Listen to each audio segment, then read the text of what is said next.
కర్మ కాకపోతే ఆంధ్రప్రదేశ్కి ప్రపంచ స్థాయి రాజధాని ఎందుకయ్యా స్వామి? మా కర్మ కాకపోతే నీ కర్మ ఏంది స్వామి? పూర్వం నువ్వు ఎమ్మెల్యే ఏంది? మా కర్మ కాకపోతే నువ్వు మంత్రివేంది? పూర్వం మా కర్మ కాకపోతే అసలు నువ్వు మనిషివేంది? ఆంధ్రప్రదేశ్ చేసుకున్న కర్మ కాకపోతే నువ్వు రాష్ట్ర రాజకీయాల్లో ఒకప్పుడు ఉండేది నాకు అర్థం కావడంలే. అంటే ఢిల్లీ కన్నా పెద్ద రాజధాని అనమాట, అంతేగా?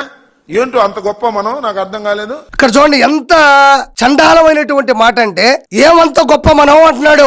ప్రత్యేక ఆంధ్ర రాష్ట్ర సాధన కోసం 58 రోజులు ఆమరణ నిరాహార దీక్ష చేసి అసువులు బాసినటువంటి గొప్ప వ్యక్తి పుట్టిన అమరజీవి కన్న నేల మన ఆంధ్ర రాష్ట్రం.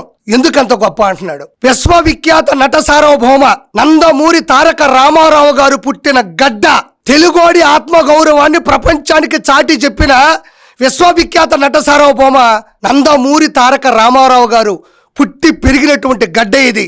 మనమేమంత గొప్ప అంటున్నాడు. ఎందుకంత గొప్ప? ఇప్పుడు జగన్మోహన్ రెడ్డిని నువ్వు దగ్గర నుండి చూసి సొంత చెల్లిని కన్నతల్లిని బయటపడేశాడు, అది చూసి బాబాయిని పైకి పంపాడు, అది చూసి 151 నుంచి 5/11కి దిగజారిపోయాడు, అది చూసి మనం ఎందులో గొప్ప, ఎవరికన్నా గొప్ప అంటున్నావు. నువ్వు జగన్మోహన్ రెడ్డిని, నీతో పాటు ఉండేటువంటి మిగతా నాయకుల్ని చూసి మాట అనబాకో. చంద్రబాబు నాయుడు గారిని చూడు, నారా లోకేష్ గారిని చూడు, పవన్ కళ్యాణ్ గారిని చూడు, అభివృద్ధి చెందుతున్న అమరావతిని చూసి మాట్లాడే మాట